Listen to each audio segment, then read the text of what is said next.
रामचंद्र जी का रथ दक्षिण को ओर चला और सवरा हाथे होते काफी दूर निकल गया। हरे भरे और फले फूले वनों को देखते देखते राम लक्ष्मण सीता गोमती नदी के किनारे पहुंचे। उस पार कर वे आगे बढ़े और सई नदी तक जा पहुंचे। सई को पार कर वे थोड़ी देर के लिए रुक गए। कौशल राज्य को सीमा वहां समाप्त होती थी। राम ने मुड़कर जन्मभूमि की ओर देखा। आंखों में आंसू भर वे सुमन से बोले, तात न जाने वह दिन कब आएगा जब मैं अपन माता पिता से फिर मिलूंगा और सरयू के पवित्र तट पर घूमूंगा।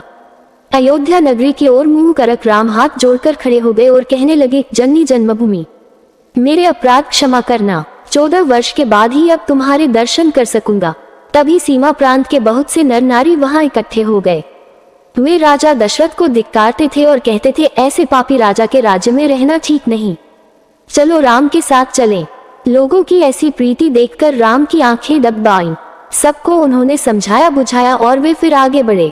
शाम होते होते उनका रथ गंगा के किनारे श्रृंगवरपुर गांव में जा पहुंचा। इंगुदी वृक्ष के नीचे राम ठहर गए। श्रृंगवरपुर में निषादों का राजा गृह रहता था। राम के आने की खबर पाकर वह स्वागत के लिए आया। उसके साथ अनेक बंधु बांधव और सेवक भी थे। बू को आते देख राम उठे और उससे गले मिले। बू ने कहा, मेरा सौभाग्य है कि आप यहाँ आए। श्रृंगवरपुर को भी अपना ही घर समझे और सुखपूर्वक रहें। श्री राम ने जब अपने वनवास की बात बताई तो उसको बहुत दुख हुआ। उसने अपना राज्य राम के चरणों में अर्पित कर प्रार्थना की कि श्रृंगवरपुर पर ही राज्य करें। श्री राम ने निषादराज के प्रति कृतज्ञता प्रकट की। वे अपने व्रत पर दृढ़ रहे।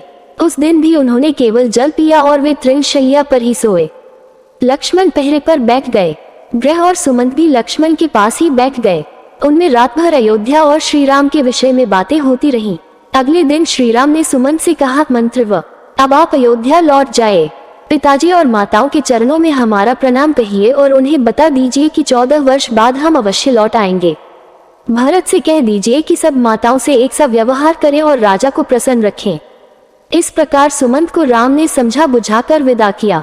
तब राम ने बरगद का दूध मंगाकर जटाएं बनाई। बू से विदा लेकर वे सीता और लक्ष्मण के साथ नाव में बैठे और गंगा पार कर वत्स देश में पहुंचे। आगे भागे लक्ष्मण, बीच में सीता और सबके पीछे राम। इस क्रम में वह दुर्गम मार्गों पर चलते हुए आगे बढ़े।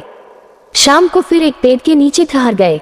सब लोगों ने कंद मूल फल खाए। तब राम ने लक्ष्मण से कहा, राज्य की मुझे कोई चिंता नहीं है, मुझे माता की चिंता है। उनको मुझसे दुख ही मिला, मैं कोई और सेवा न कर सका। लक्ष्मण, तुम सवेरा होते ही अयोध्या लौट जाओ और माता कौशल्या और माता सुमित्रा की देखभाल करो। लक्ष्मण ने बड़ी देर तक राम को समझा बुझाकर ढाढ़स बंधाया। सीता राम के सो जाने पर लक्ष्मण पहरे पर बैठ गए। अगले दिन वे फिर चले और गंगा यमुना के संगम पर महर्षि भरद्वाज के आश्रम में पहुंचे। भरद्वाज ने उनको आदरपूर्वक ठहराया। अगले दिन भरद्वाज से विदा लेकर राम, लक्ष्मण और सीता आगे बढ़े। यमुना नदी पार कर 2 दिन की यात्रा के बाद वे चित्रकूट जा पहुंचे।